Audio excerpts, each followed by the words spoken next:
ক্ষমতার মালিক আল্লাহটা মাথায় রাখেন। শেখ হাসিনা মনে করছিল তার উপর আর কেউ নাই। ওরে বাবা, হাসিনা, শেখ হাসিনা পালায় না, সবার আগে হাসিনা পলাইছে। ক্ষমতার মালিক কে? বলেন না, ক্ষমতার মালিক কে? আমরা বিশ্বাস করি ক্ষমতার বাড়াই করবেন না, ক্ষমতার বাহাদুরি দেখাবেন না। আল্লাহ কি করতে পারে দেখেন। 5ই আগস্ট আল্লাহ গরম ভাত খাওয়ার সুযোগ দেয় নাই। রব্বি আল্লাহ, আমাদের রব একমাত্র বিশ্বাসের জায়গা। তাহলে আমরা বিশ্বাস করি মৃত্যুই শেষ, না মৃত্যুর পরে আরেকটা জীবন আছে না নাই? বলেন না, মৃত্যুর পরে আরেকটা জীবন আছে না নাই? এবার বিশ্বাসের জায়গায় আসেন। আমরা বিশ্বাস করি সব কিছু সৃষ্টি করেছেন আল্লাহ, আমাদেরকে জীবন দিয়েছেন আল্লাহ, চন্দ্র দিয়েছেন আল্লাহ, আসমান দিয়েছেন আল্লাহ, সূর্য দিয়েছেন আল্লাহ, আলো দিয়েছেন আল্লাহ। আমরা বিশ্বাস করি দুনিয়াতে যত নিয়ামত আছে সব দিয়েছেন আল্লাহ। আল্লাহর নিয়ামত আপনি গুণে শেষ করতে পারবেন না। এবার পয়েন্টে আসেন, আল্লাহর নিয়ামত রাজির ভিতর আল্লাহ তাআলা আমাদেরকে সবচেয়ে বড় যে নিয়ামত দান করেছেন, মনোযোগ, দুনিয়ার নিয়ামত রাজির ভিতর আল্লাহ তাআলা আমাদেরকে সবচেয়ে বড় যে নিয়ামত দান করেছেন, মনোযোগ, দুনিয়ার নিয়ামত রাজির ভিতর আল্লাহ তাআলা আমাদেরকে সবচেয়ে বড় যে নিয়ামত দান করেছেন, ওই নিয়ামতের নাম হলো ঈমান। বলেন, ওই নিয়ামতের নাম হলো ঈমান। জুড়ে বলো না, ওই নিয়ামতের নাম হলো ঈমান। ঈমান নিয়ামত কেন বড় বললাম? আচ্ছা, জাহান্নামে যেতে চান কে কে? দেখি হাত তুলেন তো। কেউ নাই? আচ্ছা, জান্নাতে যেতে চান কে কে? দেখি হাত তুলেন তো। আমরা জান্নাতে যেতে চাই কি চাই না? বলেন, আমরা জান্নাতে যেতে চাই কি চাই না? চাই। দেখেন, এখান থেকে আপনি যদি ঢাকা যেতে চান, হয় আপনি যমুনা নদী পাড়ি দিতে হবে, না হলে পদ্মা নদী পাড়ি দিতে হবে। নদী পাড়ি দেওয়া ছাড়া ঢাকায় যাওয়া সম্ভব? বলবেন না তোর হেলিকপ্টার, হেলিকপ্টার নদীর উপর দিয়েই তো যাবে, নদী তার মুছে দিতে পারবে না। তো জান্নাতে যেতে হলে, মনোযোগ, জান্নাতে যেতে হলে 1 নম্বর যে জিনিস লাগবে ওই জিনিসের নাম হলো ঈমান। বলেন, জান্নাতে যেতে হলে 1 নম্বর যে জিনিস, ওই জিনিসের নাম ঈমান। বলেন, জান্নাতে যেতে হলে 1 নম্বর যে জিনিস, ওই জিনিসের নাম ঈমান। আমি আপনাদেরকে 2টা হাদিস শোনাই, ভালো করে শুনবেন, তারপরে ঈমানের গুরুত্ব বুঝলে এর উল্টাটা বুঝবেন সহজে। ইমাম বাজ্জার রাহিমাহুল্লাহ মুসনাদে বাজ্জারে হাদিস এনেছেন। মনোযোগ, আসেনি আমার সাথে? সবাই আমার দিকে আছেন তো? ইমাম বাজ্জার রাহিমাহুল্লাহ মুসনাদে বাজ্জারে হাদিস এনেছেন। নবী করিম সাল্লাল্লাহু আলাইহি ওয়াসাল্লাম বলেন, আমার উম্মাহ, আমি তোমাদেরকে কত ভালোবাসি জানো? লিকুল্লি নাবিয়্যিন দাওয়াতুন মুস্তাজাবা ওয়া ক্বাদ তাআজ্জালা কুল্লু নাবিয়্যিন দাওয়াতাহুম ওয়া ইন্নী ইখতারতু দাওয়াতি লিআহলিল কাবাইর মিন উম্মতি। নবী করিম সাল্লাল্লাহু আলাইহি ওয়াসাল্লাম বলেন, আমার উম্মাহ শুনো, আল্লাহ তাআলা দুনিয়াতে যত নবী পাঠিয়েছিলেন, আল্লাহ তাআলা দুনিয়াতে যত রাসূল পাঠিয়েছিলেন, লিকুল্লি নাবিয়্যিন দাওয়াতুন মুস্তাজাবা, সব নবীকে আল্লাহ তাআলা দুনিয়াতে একটা অফার দিয়েছিলেন। এটা কিসের অফার? কবুল দোয়ার অফার।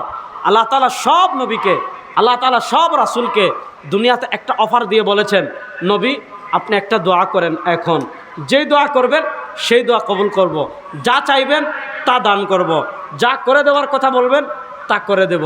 সব নবীকে, সব রাসূলকে আল্লাহ তাআলা একটা অফার দিয়েছেন।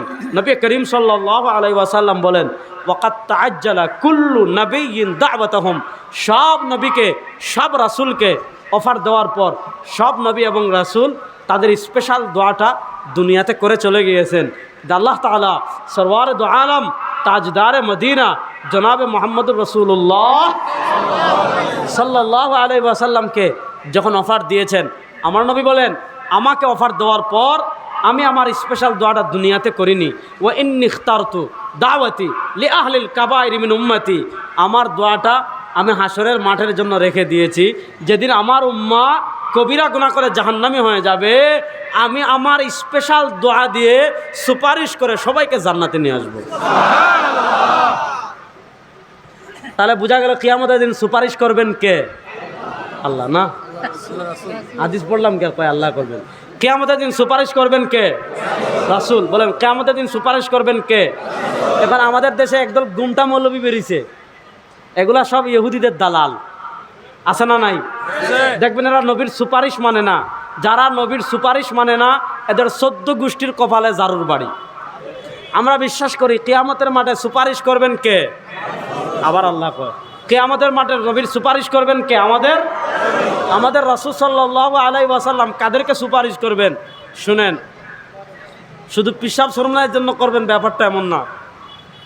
শুধু আপনার আশরাফ আলী থানভী রাহিমাহুল্লাহর মতো বড় বুজুর্গকে করবেন ব্যাপারটা এমন না। শুধু আব্দুল কাদের জিলানীর জন্য করবেন ব্যাপারটা এমন না। শুধু মঈনুদ্দিন চিশতির জন্য করবেন ব্যাপারটা এমন না। শুধু শাহজালাল ইয়ামানির জন্য করবেন ব্যাপারটা এমন না। শুধু শাহপরান ইয়ামানির জন্য করবেন ব্যাপারটা এমন না। কাদের জন্য করবেন? নবী করিম সাল্লাল্লাহু আলাইহি ওয়াসাল্লাম, বুখারী মুসলিমে হাদিস আসছে প্রায় 41টা, ভালো করে শুনেন।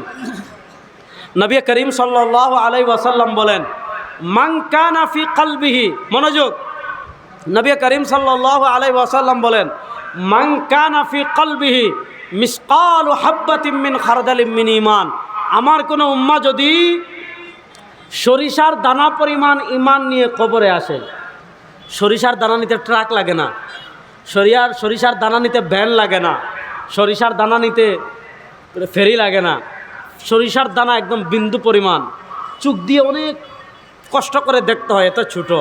আল্লাহ নবী সাল্লাল্লাহু আলাইহি ওয়াসাল্লাম বলেন, মান কানা ফি কলবিহি মিসকালু হাব্বাতিন মিন খারদালিন মিন ঈমান, আমার এমন উম্মাহ যার গুনাহ আসমান পরিমাণ, আমার এমন উম্মাহ যার গুনাহ সমুদ্র পরিমাণ, আমার এমন উম্মাহ যার গুনাহ জমিন পরিমাণ, আমার এমন উম্মাহ যার গুনাহ পাহাড় পরিমাণ, কিন্তু ওই পাহাড় পরিমাণ গুনার নিচে, আসমান পরিমাণ গুনার নিচে, জমিন পরিমাণ গুনার নিচে দেখা যায় জীবনে একবার বলেছিল লা ইলাহা ইল্লাল্লাহ, না আল্লাহ আরো আসতে বলেন, জীবনে একবার বলেছিল লা ইলাহা ইল্লাল্লাহ। নবী করিম সাল্লাল্লাহু আলাইহি ওয়াসাল্লাম বলেন, মান কানা ফি কলবিহি মিসকালু হাব্বাতিন মিন খারদালিন মিন ঈমান, আমার কোন উম্মার অন্তরে যদি সরিষার দানা পরিমাণ ঈমান থাকে, আমার কোন উম্মাহ যদি সরিষার দানা পরিমাণ ঈমান নিয়ে কবরে আসে, আমার নবী বলেন সে যদি জাহান্নামী হয়েও যায়, আমি নবী সুপারিশ করে তাকে জান্নাতে নিয়ে আসবো। আজকে আপনি নেতা মানেন মিয়া চোর রে, আজকে আপনি নেতা মানেন ডাকাতকে, আজকে আপনি নেতা মানেন খুনিকে। আমাদের নেতা কোনো খুনি হতে পারে না, আমাদের নেতা কোনো চোর হতে পারে না, আমাদের নেতা কোনো দর্শক হতে পারে না, আমাদের নেতা কোনো টাকা পাচারকারী হতে পারে না, আমাদের নেতা কোনো ব্যাংক ডাকাত হতে পারে না, আমাদের নেতা কোনো শেয়ার বাজার ডাকাত হতে পারে না, আমাদের একমাত্র নেতা বিশ্বনবী। এখন একটা স্লোগান দেওয়ার জন্য রেডি আছেন? দেখে হাত তোলেন তো সবাই, বলেন তোমার নেতা আমার নেতা বিশ্বনবী মুস্তাফা। না, এটা রাস্তা কোন, আর রাস্তা বলবেন, বলেন তোমার নেতা আমার নেতা বিশ্বনবী মুস্তাফা, তোমার নেতা আমার নেতা বিশ্বনবী মুস্তাফা, আমরা সবাই রাসূল সেনা, ভয় করি না বুলেট বোমা, তোমার নেতা আমার নেতা বিশ্বনবী মুস্তাফা। নবীকে নেতা মানলে কি লাভ হবে? হাদিস জানার দরকার আছে না নাই? আরে দুনিয়ার নেতারা রে, ভালো করে শুনেন, আল্লাহ নবী সাল্লাল্লাহু আলাইহি ওয়াসাল্লাম দুনিয়া থেকে যাওয়ার আগে আমাদেরকে বলেছেন, আজকে আমি এখানে আসব, আপনারা ফেরিঘাটে গেছেন, পিসা হুজুর আসবে, আপনারা ওদিকে গেছেন, তো কিয়ামতের মাঠে কোনো নেতা আপনার জন্য অপেক্ষা করবে না, আপনার জন্য কিছুই করবে না। আমাদের নবী করিম সাল্লাল্লাহু আলাইহি ওয়াসাল্লাম বলেছেন, আনা ফারাতুল্লাকুম ইনদাল হাউযি ইয়াউমাল কিয়ামা, হাসরের মাঠে ডানেও যাইস না বামেও যাইস না, ফিরিস্তারে জিজ্ঞাসা করবি হাউজে কাউসার কোথায়, ফিরিস্তারা দেখাই দিবে, সোজা হাউজে কাউসারে চলে আসবি, আমি নবী তোমাদের জন্য হাউজে কাউসারে অপেক্ষা করতে থাকবো। হাউজে কাউসার কি জানেন? আল্লাহ নবী সাল্লাল্লাহু আলাইহি ওয়াসাল্লাম বলেন, ওয়া আদাদু কুবিহি মিসলু আদাদিন নুজুম, আসমানের তারকা গুণে সারা দুনিয়ার মানুষ শেষ করতে পারবেন না। নবী করিম সাল্লাল্লাহু আলাইহি ওয়াসাল্লাম বলেন, আসমানের তারকা পরিমাণ পানপাত্র আল্লাহ তাআলা, এখানে আপনারা মাত্র একটা বোতল রাখছেন, এটা শেষ হইলে আরেকটা দিবেন, মাত্র একটা কাপ রাখছেন চা খাওয়ার জন্য, একটা বোতল রাখছেন পানি খাওয়ার জন্য। নবী করিম সাল্লাল্লাহু আলাইহি ওয়াসাল্লাম বলেন, হাউজে কাউসারের পারে আল্লাহ তাআলা আসমানের তারকা সম পরিমাণ, সারা দুনিয়ার মানুষ মিলে আসমানের তারকা গুণে শেষ করতে পারবেন না, আসমানের তারকা সম পরিমাণ গ্লাস আল্লাহ তাআলা হাউজে কাউসারের পারে সাজিয়ে রেখেছেন। কিয়ামতের দিন নবী করিম সাল্লাল্লাহু আলাইহি ওয়াসাল্লাম তার উম্মাকে পানি পান করাবেন। এখন থেকে নবীর হাতে হাউজে কাউসারের পানি কারা কারা পান করতে চান? হাউজে কাউসারের পানি পান করতে চান কি চান না? আল্লাহ আমাদের সবাইকে নবীর হাতে হাউজে কাউসারের পানি পান করার তৌফিক দান করেন। আল্লাহ নবী সাল্লাল্লাহু আলাইহি ওয়াসাল্লাম যখন এই হাদিস বললেন যে আমি তোমাদের জন্য হাউজে কাউসার অপেক্ষা করতে থাকবো, মনোযোগ, হাদিসটা বুঝেন, আমাদের মতো একজন সহজ সরল গ্রাম্য সাহাবী ছিলেন। উনি দাঁড়িয়ে বলেন, ইয়া রাসূলুল্লাহ, হাউজে কাউসারে তো খালি আপনার উম্মা উঠবে না কিয়ামতের মাঠে, ওই দিন সব নবী তাদের উম্মাকে নিয়ে উঠবেন। মনোযোগ, হাদিসটা ভালো করে বুঝেন। ওই দিন সব নবী তাদের উম্মাকে নিয়ে উঠবেন। আবু বকর সিদ্দিক রাদিয়াল্লাহু তাআলাকে ওই দিন আপনি চিনতে পারেন, কারণ তাকে দুনিয়াতে দেখেছেন। ওমর রাদিয়াল্লাহু তাআলাকে আপনি চিনতে পারেন, তাকে আপনি দুনিয়াতে দেখেছেন। উসমান রাদিয়াল্লাহু তাআলাকে আপনি চিনতে পারেন, তাকে আপনি দুনিয়াতে দেখেছেন।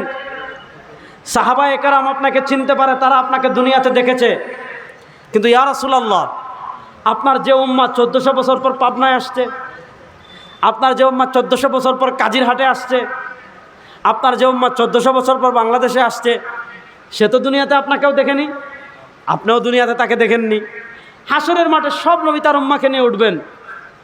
এই হাজার হাজার কোটি মানুষের মধ্যে ওই পাবনার যে উম্মাহ আপনাকে মহব্বত করত, পাবনার যে উম্মাহ আপনার দিন বিজয়ের স্বপ্ন দেখত, পাবনার যে উম্মাহ আপনার আদর্শ বাস্তবায়নের জন্য প্রস্তুত হয়ে গিয়েছিল, আপনার আদর্শ বাস্তবায়নের জন্য গণতন্ত্রের বিরুদ্ধে দাঁড়িয়েছে, আপনার আদর্শ বাস্তবায়নের জন্য ধর্মনিরপেক্ষতার বিরুদ্ধে দাঁড়িয়েছে, আপনার আদর্শ বাস্তবায়নের জন্য সমাজতন্ত্রের বিরুদ্ধে দাঁড়িয়েছে, আপনার আদর্শ বাস্তবায়নের জন্য জাতীয়তাবাদের বিরুদ্ধে দাঁড়িয়েছে। ইয়া রাসূলুল্লাহ, সেও তো দুনিয়াতে আপনাকে দেখে নাই, আপনিও দুনিয়াতে তাকে দেখেন নাই। হাসরের মাঠে আপনার ওই উম্মাকে আপনি কেমনে চিনবেন? তাকে তো হাউজে কাউসারের পানি পান করাইতে হইলে হয় আপনি চিনতে হবে, না হয় সে চিনতে হবে। সেও আপনাকে দেখে নাই, আপনিও তাকে দুনিয়াতে দেখেন নাই। এই হাসরের লক্ষ কোটি মানুষের ভিতর আপনার এই এতিম উম্মাকে আপনি কেমনে চিনবেন? বলেন, প্রশ্নটা যৌক্তিক না অযৌক্তিক? আল্লাহ নবী সাল্লাল্লাহু আলাইহি ওয়াসাল্লাম জবাব দিচ্ছেন, আল্লাহ নবী সাল্লাল্লাহু আলাইহি ওয়াসাল্লাম জবাব দিচ্ছেন, আরাআইতা লাউ আন্না রাজুলান লাহু ফারাসুন গুররুম মুহাজ্জাল, আরাআইতা লাউ আন্না রাজুলান লাহু ফারাসুন গুররুম মুহাজ্জালুন বাইনা দুহমিন ওয়া বুহমিন। এই আমার মা, মনে করো এক ব্যক্তির 1 লাখ লাল ঘোড়া আছে, আর আরেক ব্যক্তির 1 লাখ কালো ঘোড়া আছে। এই 1 লাখ লাল ঘোড়া সে একটা জমিতে বেঁধে রেখেছে, 1 লাখ কালো ঘোড়া আরেক জমিতে বেঁধে রেখেছে। 1 লাখ টাটকা লাল ঘোড়া, আরেক লাখ একদম টাটকা কালো ঘোড়া। এই 1 লাখ লাল ঘোড়ার মধ্যে 1 লাখ কালো ঘোড়ার মধ্যে একটা ঘোড়া চানকপালি। চানকপালি মানে যেটার পা সাদা, চানকপালি মানে যেটার কপাল সাদা। এবার বলেন, 1 লাখ ঘোড়ার ভিতর একটা ঘোড়া যদি চানকপালি হয়, 1 লাখ লাল ঘোড়ার ভিতর একটা ঘোড়া যদি চানকপালি হয়, 1 লাখ কালো ঘোড়ার ভিতর একটা ঘোড়া যদি চানকপালি হয়, ওই চানকপালি ঘোড়া খুঁজে বের করতে মালিকের কোনো কষ্ট হবে? বলেন না, মালিকের কোনো কষ্ট হবে? ওই দেখা যায় চানকপালি ঘোড়া, কপাল সাদা, পা সাদা। কিয়ামতের দিন সব নবীর উম্মাহ উঠবে, কিন্তু কোন নবীর উম্মাহ চানকপালি হবে না, এই উম্মাহ হবে চানকপালি। কেমন চানকপালি হবে জানেন? নবী বলেন, ইন্না উম্মতি ইউরাদুনা ইয়াওমাল কিয়ামাতি গুররাম মুহাজ্জালিনা মিন আসারিল ওযুই ফামান ইসতাতাআ আন ইউতিলা গুররাতাহু ফালইয়াফআল। ইন্না উম্মতি ইউরাদুনা ইয়াওমাল কিয়ামাতি গুররাম মুহাজ্জালিনা মিন আসারিল ওযুই ফামান ইসতাতাআ আন ইউতিলা গুররাতাহু ফালইয়াফআল। এই উম্মাহ শেষ রাত্রে জাগ্রত হয়ে যায়, এই উম্মাহ তাহাজ্জুদের জন্য জাগ্রত হয়ে যায়, এই উম্মাহ ফজরের জন্য জাগ্রত হয়ে যায়। এই যে জাগ্রত হয়ে আল্লাহর নামাজ, আল্লাহকে সন্তুষ্ট করার জন্য নামাজ পড়ে, নামাজ পড়ার জন্য কি করে? অজু করে। অজু করতে কি করে? হাত ধৌত করে। অজু করতে কি করে? পা ধৌত করে। অজু করতে কি করে? চেহারা ধৌত করে। নবী করিম সাল্লাল্লাহু আলাইহি ওয়াসাল্লাম বলেন, এই যে হাত ধৌত করেছে, এই যে চেহারা ধৌত করেছে, এই যে পা ধৌত করেছে, কিয়ামতের দিন হাত পা চেহারা নূরে তারকার মতো জ্বলজ্বল করতে থাকবে। কোন নবীর উম্মার চেহারা জ্বলজ্বল করবে না, কোন নবীর হাত জ্বলজ্বল করবে না, কোন নবীর উম্মার পা জ্বলজ্বল করবে না। আল্লাহ নবী দেখবেন হাসরের মাঠের ওই কোনায় একজনের চেহারা থেকে তারকার মতো আলো বের হয়, আরেকজনের হাত থেকে তারকার মতো আলো বের হয়, আরেকজনের পা থেকে তারকার মতো আলো বের হয়। নবী চিনে ফেলবেন, এটা সুলাইমানের উম্মাহ হতে পারে না, এটা দাউদের উম্মাহ হতে পারে না, এটা মূসার উম্মাহ হতে পারে না, এটা ঈসার উম্মাহ হতে পারে না। তিনি চিনে ফেলবেন এটা তার ইতিম উম্মত। ফেরেশতাদেরকে ডাক দিয়ে এনে নিজের হাতে হাউজে কাউসারের পানি পান করাই দিবেন। এবার বলেন, আল্লাহ নবীর হাতে এবার হাউজে কাউসারের পানি কারা কারা পান করতে চান? আল্লাহ নবী সাল্লাল্লাহু আলাইহি ওয়াসাল্লামের হাতে হাউজে কাউসারের পানি পান করতে চান তো?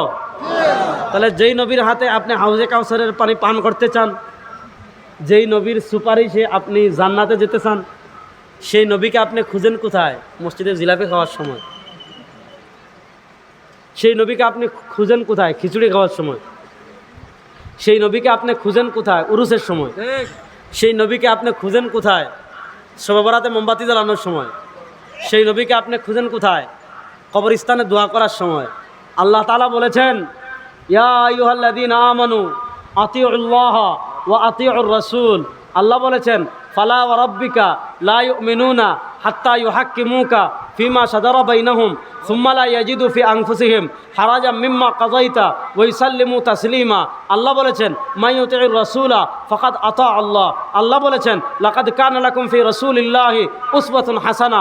আল্লাহ বলেছেন, ইয়া আইয়ুহাল্লাযীনা আমানু লা তুকদ্দিমু বাইনা ইয়াদাইল্লাহি ওয়া রাসূলি। আল্লাহ বলেছেন কোরআনের আয়াতে জায়গায় জায়গায় আল্লাহ তাআলা নবী করিম সাল্লাল্লাহু আলাইহি ওয়াসাল্লামের আনুগত্য করার কথা বলেছেন। আনুগত্য করার কথা শুধু বলেন নাই, বলেছেন মাইয়ুতিউর রাসূলা ফাকাদ আতা আল্লাহ। আল্লাহর আনুগত্য করতে হলে নবীর আনুগত্য করতে হবে। নবীর আনুগত্য বাদ দিয়ে আল্লাহর আনুগত্য করা যাবে না। বোঝা গেল আমার ঘর থেকে নিয়ে রাষ্ট্র পর্যন্ত আমরা গণতন্ত্রের আনুগত্য করতে পারি না, আমরা জাতীয়তাবাদের আনুগত্য করতে পারি না, আমরা ধর্মনিরপেক্ষতার আনুগত্য করতে পারি না, আমরা সমাজতন্ত্রের আনুগত্য করতে পারি না, আমরা মানুষের কোনো তন্ত্রমন্ত্রের আনুগত্য করতে পারি না, ভারতের আনুগত্য করতে পারি না, আমেরিকার আনুগত্য করতে পারি না, পৃথিবীর কোনো সুপার পাওয়ার আনুগত্য করতে পারি না। আনুগত্য করবে একমাত্র কার?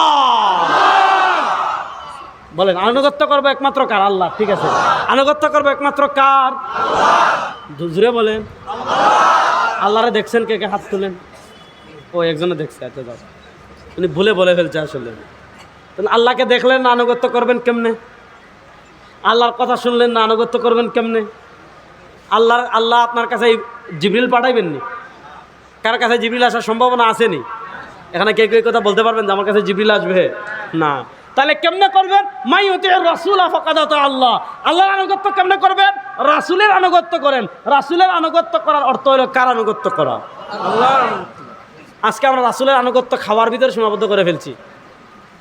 আপনি কারো বাড়িতে দাওয়াত খাইতে গেছেন, খুব ভরপুর বিরিয়ানি খাওয়াইছে, তেহারি খাওয়াইছে, কাচ্চি মারছে, মহিষের গোশত খাওয়াইছে, পেটে একদম এই পর্যন্ত নিয়ে আইছেন, হাত দিলেই বের হয়ে যাবে। এখন বলতেছেন, বেয়াই সাহেব খাবার পর মিষ্টি খাওয়া সুন্নত। খাবার পর কি খাবার সুন্নত? খাবারের পর মিষ্টি খাবার সময় আপনি নবীকে খুঁজতেছেন। মসজিদে এক সপ্তাহ জিলাপি দিছে, আর এক সপ্তাহ খিচুড়ি দিছে, আর এক সপ্তাহ বিরিয়ানি দিছে, আপনি খুশি। দেখা যাচ্ছে 2-3 মাস যাচ্ছে, মসজিদে সিন্নি নাই। আপনি বলতেছেন এলাকার থেকে মেহমান নামাজি উঠে যাচ্ছে। শবে বরাতে হালুয়া নাই, রুটি নাই, আপনার কষ্ট লাগে।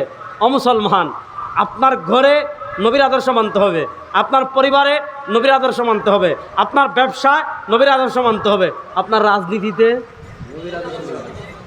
জোরে বলেন, আপনার রাজনীতিতে নবীর আদর্শ, আপনার সংবিধানে, আপনার বিচার ব্যবস্থায়, আপনার অর্থনীতিতে, আপনার সংসদে। মাইয়ুতিউর রাসূলা ফাকাদ আতা আল্লাহ। ভাই আমি শেষ হলে উঠবেন, আজান হলে হোক, সমস্যা নাই। এশার নামাজের ওয়াক্ত ফজর পর্যন্ত আছে, তাড়াহুড়ার দরকার নাই। ওয়াজ তুমি শুরুই করি নাই, উঠে যাচ্ছেন। ওয়াজ শুরু হয়েছে নি, আর বিষয়ে আসলাম না এখনো, উঠে যাচ্ছেন।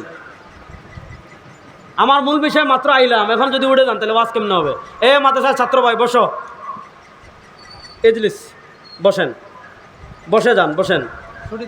আপনার ছুটি দিই নাই তো ভাই, আপনি বসেন, তারপরে যাবেন। ভালো করে বুঝেন, তাহলে জীবনের সব ক্ষেত্রে নবী করিম সাল্লাল্লাহু আলাইহি ওয়াসাল্লামের আনুগত্য করার প্রয়োজন আছে না নাই? এখন আমরা নবীর আনুগত্য খাওয়ার ক্ষেত্রে, নবীর আনুগত্য ঘুমানোর ক্ষেত্রে, নবীর আনুগত্য বাথরুমে যাওয়ার ক্ষেত্রে, নবীর আনুগত্য দাওয়াত খাওয়ার ক্ষেত্রে, নবীর আনুগত্য কবর জিয়ারতের ক্ষেত্রে, নবীর আনুগত্য উরুসের ক্ষেত্রে না। আমার খাওয়ার ক্ষেত্রে যখন নবীর আনুগত্য করা লাগবে, আমার রাজনীতিতে নবীর আনুগত্য লাগবে, আমার বিচার ব্যবস্থায় নবীর আনুগত্য লাগবে, আমার অর্থনীতিতে নবীর আনুগত্য লাগবে, আমার সংসদে নবীর আনুগত্য লাগবে, আমার সংবিধানে নবীর আনুগত্য লাগবে, আমার হাইকোর্ট সুপ্রিম কোর্টে নবীর আনুগত্য লাগবে। আজকে তারা নবীকে আমাদের খাবারের আদর্শ, নবীর আদর্শ বানিয়েছে। খাবারের মধ্যে আমাদের রাজনীতিতে ইসলাম নাই, আমাদের বিচার ব্যবস্থায় ইসলাম নাই, আমাদের সংসদে ইসলাম নাই, আমাদের সংবিধানে ইসলাম নাই, আমাদের অর্থনীতিতে ইসলাম নাই। ইসলাম শুধু মসজিদে জিলাপি খাওয়ায়। তাহলে এবার বলেন, সংসদে ইসলাম বিজয়ী হোক, কারা কারা চান? দেখে হাত তুলেন তো ইনশাআল্লাহ। বাংলাদেশের যে বিচার ব্যবস্থা ব্রিটিশের, আমি সব জায়গায় বলি, আমাদেরকে ব্রিটিশ যে বিচার ব্যবস্থা দিয়েছে, এই বিচার ব্যবস্থা দিয়ে মানুষের ন্যায় বিচার কথা দূরের কথা, একটা পশু পাখিরও ন্যায় বিচার করা যাবে না। এই বিচার ব্যবস্থা কেমনে চলে ভাই একটা দেশে, যে বিচার ব্যবস্থা একজন মানুষ 17 বছর কারাগারে থাকার পর বেকসুর খালাস পায়? এই বিচার ব্যবস্থা কেমনে চলে, যে বিচার ব্যবস্থা একজন মানুষ 12 বছর থাকার পর বেকসুর খালাস পায়? আপনি শুধু আইন করেন যে কেউ যদি বেকসুর খালাস পায় তাহলে যে মামলা করছে সেসব জরিমানা দিতে হবে, দেখবেন আমাদের দেশে মামলা বাণিজ্য অর্ধেক বন্ধ হয়ে যাবে, বন্ধ হয়ে যাবে। আমাদের দেশের আইন, এখানে মামলা বাণিজ্য চলে। এই আইন দিয়ে ন্যায় বিচার প্রতিষ্ঠা হবে না। আপনি ইনসাফ প্রতিষ্ঠা করতে চান, ন্যায় বিচার প্রতিষ্ঠা করতে চান, কোরআনের আইন 1 মাসের জন্য বাস্তবায়ন করেন, সব বন্ধ হয়ে যাবে। এরা কোরআনের আইন বাস্তবায়ন এটা চায় না। কেন? কারণ কোরআনের আইন বাস্তবায়ন হলে আর চুরি করা যাবে। বলেন, কোরআনের আইন বাস্তবায়ন হয়ে গেলে আর চুরি করা যাবে? কারণ কোরআন বলে কোরআন বলে আপনি রাষ্ট্রের ব্যাংক চুরি করবেন, শেয়ার বাজার চুরি করবেন, উনার নামের অর্ডার বদলে বাস দিয়ে রাষ্ট্রের টাকা চুরি করবেন, তেল চুরি করবেন, গম চুরি করবেন, চাল চুরি করবেন, সার চুরি করবেন, উন্নয়নের বদলে ইট চুরি করবেন। ইসলাম বলে ফাক্তা ও ঈদে হুমা, যারা চুরি করে এদের কবজি পর্যন্ত হাত কেটে ফেলে দাও। আপনি হাত কাটার আইনে 1 মাসের জন্য বাস্তবায়ন করেন, দেখবেন বাংলাদেশের সব চুর ঠিক হয়ে যাবে। বাংলাদেশে আপনি অনেক আইন দেখলেন, অনেক শাসন দেখলেন, কোরআনের আইন দেখার জন্য পাবনার মুসলমান প্রস্তুত আছেন? কোরআনের শাসন দেখার জন্য প্রস্তুত আছেন? এবার দীপ্ত শপথ নেন, 2024-এর জুলাই আগস্টে আমার 1500তম ভাই শহীদ হয়েছে। এই শহীদ হওয়ার পর আর কোন তন্ত্রমন্ত্র বাংলাদেশে চাই না। যদি জুলুম বন্ধ করতে চান, দেশের টাকা বিদেশে পাচার বন্ধ করতে চান, খুন বন্ধ করতে চান, গুম বন্ধ করতে চান, চাঁদাবাজি বন্ধ করতে চান, দর্শন বন্ধ করতে চান, ইফটিজিং বন্ধ করতে চান, কোন তন্ত্রমন্ত্র আর বাংলাদেশে চলবে না। ইসলামকে কায়েম করার জন্য, ইসলামকে বিজয় করার জন্য প্রস্তুত আছেন না? না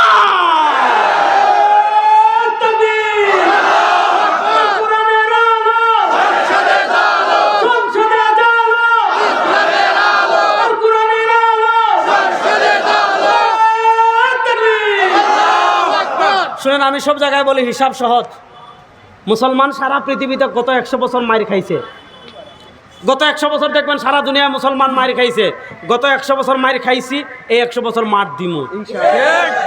এই যুবকরা ইনশাল্লাহ কয় না, বলে না গত 100 বছর মার খাইছি, 100 বছর মার। গত 100 বছর পরাজিত হয়েছে, এই 100 বছর ইসলামের বিজয় কেউ দাবায় রাখতে পারবে না। আপনারা প্রস্তুতি নেন। এই বাংলাদেশের বছর 54 বছর হয়েছে।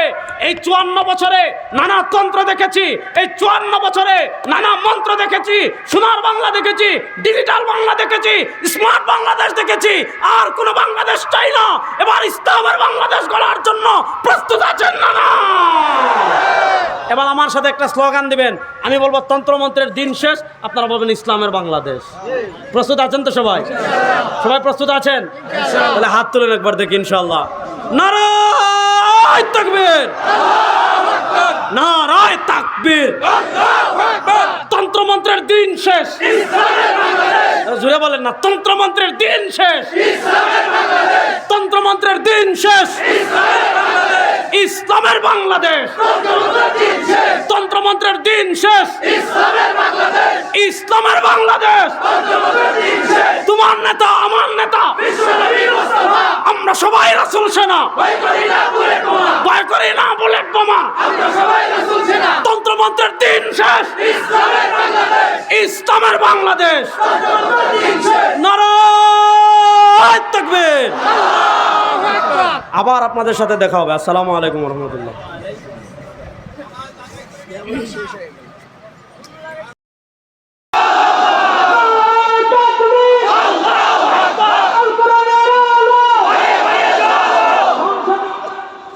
সমস্যা কি জানেন? সমস্যা কি তারা আমাদেরকে স্লোগান শিখাইছে কি জানেন? আল কোরআনের আলো, ঘরে ঘরে আলো। ভালো কথা, ভালো কথা। কোরআন কি শুধু ঘরে জ্বলার জন্য আসছে? কোরআনের আলো যেমন ঘরে জ্বলবে, কোরআনের আলো সংসদে যাওয়ার প্রয়োজন আছে না নাই? কোরআন যেমন ঘরের জন্য আসছে, কোরআন তেমন বাজারের জন্য আসছে। কোরআন যেমন ঘরের জন্য আসছে, কোরআন তেমন বিচার ব্যবস্থার জন্য আসছে। কোরআন যেমন ঘরের জন্য আসছে, কোরআন তেমন অর্থনীতির জন্য আসছে। রাষ্ট্রের অর্থনীতি কেমন হবে এটাও কোরআনে আছে। রাষ্ট্রের বিচার ব্যবস্থা কি হবে এটাও কোরআনে আছে। রাষ্ট্রের সংসদ কেমনে চলবে এটাও কোরআনে আছে। সুতরাং কোরআনের আলো শুধু ঘরে না, 54 বছর ঘরে যাচ্ছি, এবার সংসদে যাবো। সংসদে যাওয়ার জন্য কারা কারা প্রশ্নটা শুনতে আসছে?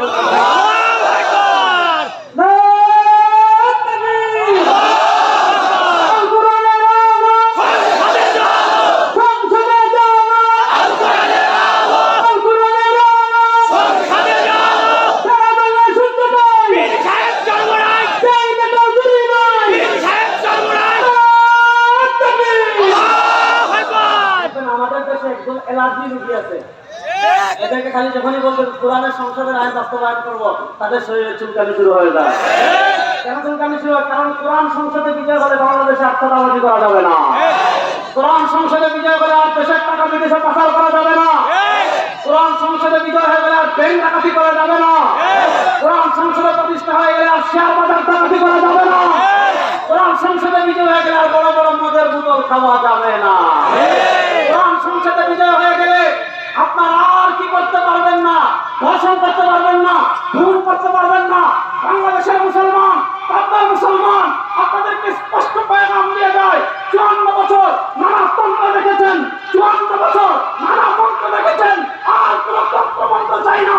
আল্লাহ কোরআন এবং ইসলামকে বাংলাদেশে বিজয় করার জন্য প্রস্তুত আছেন না?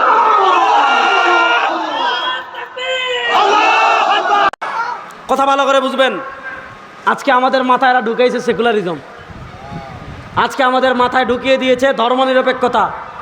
কেমনে ঢুকিয়েছে এটা বোঝানোর জন্য আজকের আলোচনা। বলছিলাম আমরা আমাদের বিশ্বাস আমাদের রবকে, এখান থেকে আলোচনা শুরু হয়েছে। ভালো করে বলেন আমাদের রবকে। ভাই গত বছর 5 আগস্টের আগে যখন জয় বাংলা কইতেন, ওই কাজিরহাট ফেরিঘাট থেকে শোনা যাইত আল্লাহ আরো আসতে কোন, যাতে করে আসতে আল্লাহ কোন। জুড়ে বলেন আমাদের রবকে। হাত তুলে বলেন আমাদের রবকে।